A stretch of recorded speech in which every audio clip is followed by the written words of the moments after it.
चीज़ को जान सके, इसकी वजह से सब पूरी दुनिया मुतासिर हो रही है, सिर्फ पाकिस्तान ही नहीं। लेकिन जब हम पाकिस्तान में क्लाइमेट चेंज की बात करते हैं तो मुझे सबसे ज़्यादा मुतासिर होने वाला तबका नज़र आता है, वो है फिशर कम्युनिटी। और जब आपकी फिशर कम्युनिटी मुतासिर होती है तो डेफिनेटली आपकी फिशिंग इंडस्ट्री भी मुतासिर होती है। जो मेरी प्रेजेंटेशन है इसमें मैं आपको वो मसाइल बताऊंगी कि किस तरह से फिशर कम्युनिटी मुतासिर हो रही है और उसकी वजह से जो मसाइल उनको जिन मसाइल का सामना उन्हें करना पड़ रहा है उनका सदबाब क्या हो सकता है। नेक्स्ट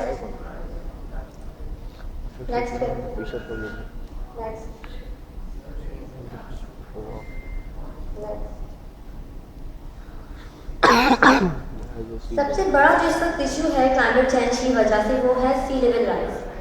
हर जगह सी लेवल राइज हो रहा है, लेकिन हमारी कम्युनिटी में सी लेवल राइज की वजह से जो मसाइल हैं वो है नेक्स्ट ऑक्यूपेशन। जब सी लेवल राइज हो रहा है तो क्यों हो रहा है? क्योंकि पानी समंदर का गर्म हो रहा है। इसकी वजह से जो फिशेज है वो माइग्रेट कर रही हैं उस तरफ जहाँ पे हरारत कम है।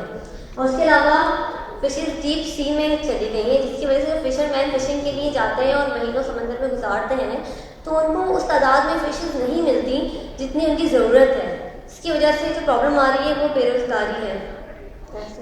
इसके अलावा वेस्टेज ऑफ एग्रीकल्चरल लैंड, जब हाई टाइड्स होती हैं जून जुलाई में तो उसमें ये होता है कि समंदर का पानी है वो उन आबादियों में आ जाता है जहाँ फिशरमैन रहते हैं।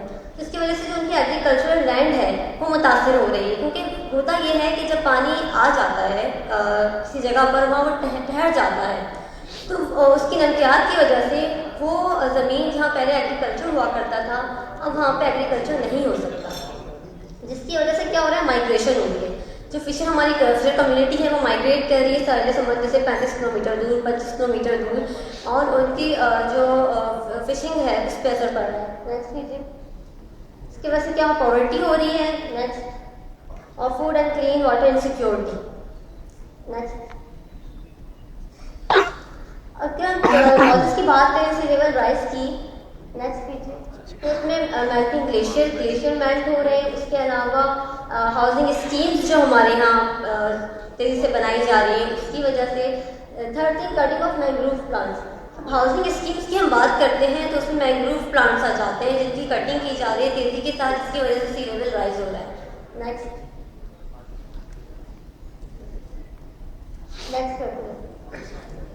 ये वो एरियाज हैं जो कि पूरी तरह से मुतासिर हो रहे हैं। इसमें कोस्टल बेल्ट ऑफ ठट्टा है, केटी बंदर के करीब के रखे खारोचान है। उसके अलावा कोस्टल बेल्ट ऑफ कराची में इब्राहिम हैदरी है, चश्मा कोट है, रेहरी कोट है, विलेज ऑफ आला गुना पटेल। ये वो एरियाज हैं जहाँ मैंने खुद भी काम किया है। नेक्स्ट पेज, ये सामने आपको नेक्स्ट स्लाइड नजर आ रही है। इसमें पाकिस्तान की कोस्टल बेल्ट के बारे में बताया गया है कि पाकिस्तान की कोस्टल बेल्ट है वो 1046 किलोमीटर लॉन्ग है, जिसमें से 750 जो है बलूचिस्तान के पास है और 250 जो है सिंध के पास है। और हमारी जो कोस्टल लाइन की आबादी है वो 2.5 मिलियन सिंध में है और 1 मिलियन कराची में है। तो आप इसे अंदाजा लगा लीजिए कितना बड़ा हमारा जो हिस्सा है वो मुतासिर हो रहा है। नेक्स्ट कीजिए। ये ठट्टा के इलाके की फैक्शन फिगर्स हैं।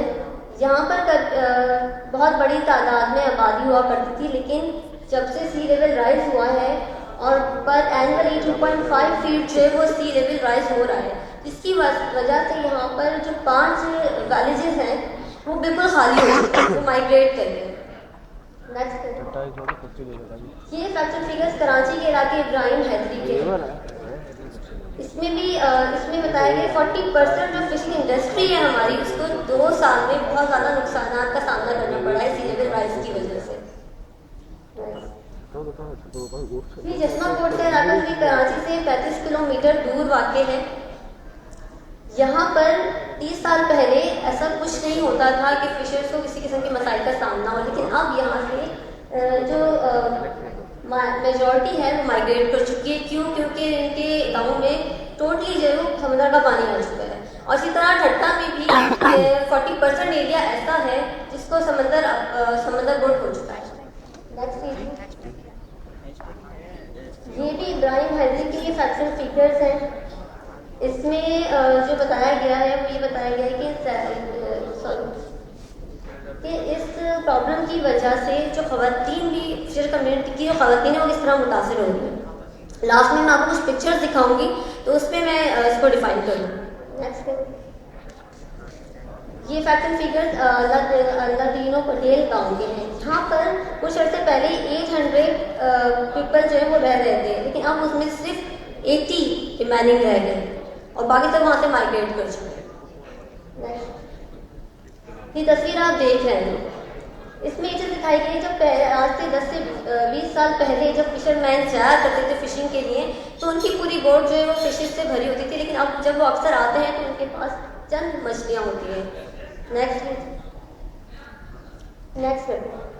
ये जो पीछे आपको लकड़ियाँ नजर आ रही है ना इस तस्वीर में, बेसिकली इसमें जब हमने यहाँ पर विजिट किया था तो ख़वातीन से बात की थी तो उन्होंने ये चीज़ हमें बताई थी कि जब हमारे फिशरमैन आते हैं वापस हमारे पास मछलियों का स्टॉक इतना नहीं होता कि हम पूरा साल या कुछ महीने गुजारा कर सकें। तो इस तरह से हमें अब ये करना पड़ता है कि हमें जाना पड़ता है जंगलात में, वहाँ से लकड़ियाँ लानी पड़ती हैं, उन्हें बेच कर हम अपना गुजारा करते हैं या फिर हमें दूसरों के घरों में काम करना पड़ता है। जबकि आज से कुछ अर्से पहले तक ऐसा कुछ तस्वुर नहीं था कि फिशरमैन की ख़वातीन किसी के घरों में जाकर काम करें।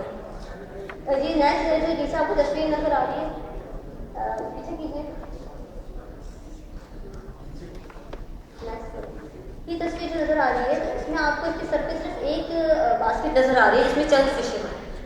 वही बात है कुछ अर्से पहले तक इनके दोनों हाथों में बास्केट होती थी और सर पर भी, लेकिन अब जो आदमियाँ हैं वो ये है कि इनके पास अपने कारोबार के लिए फिशेस नहीं है। नेक्स्ट ये ठट्टा का इलाका है। आपने सुना होगा कि समंदर की वजह से इंडस डेल्टा बहुत ज़्यादा मुतासिर हो रहा है। तो इस तरह से हो रहा है कि इंडस डेल्टा वो जगह होती है जहाँ पे समुद्र का पानी दरिया का पानी समुद्र में गिरता है, तो वहाँ पे कुछ ट्रैक्स होते हैं, उन ट्रैक्स में आबादियाँ होती हैं। लेकिन अब समंदर का पानी जब से आगे बढ़ना शुरू हुआ है तो उन ट्रैक्स में उसमें से बात जो ट्रैक्स हैं वहाँ सिर्फ समंदर का पानी है और वहाँ की जो आबादी है माइग्रेट कर चुकी है और वहाँ की सरफेस ज़मीन जो है वो बंजर हो चुकी है। नेक्स्ट ये उस वक्त की तस्वीर है जब फ्लड वगैरह आया था और समंदर का पानी ट्रैक्स में शामिल हो गया था।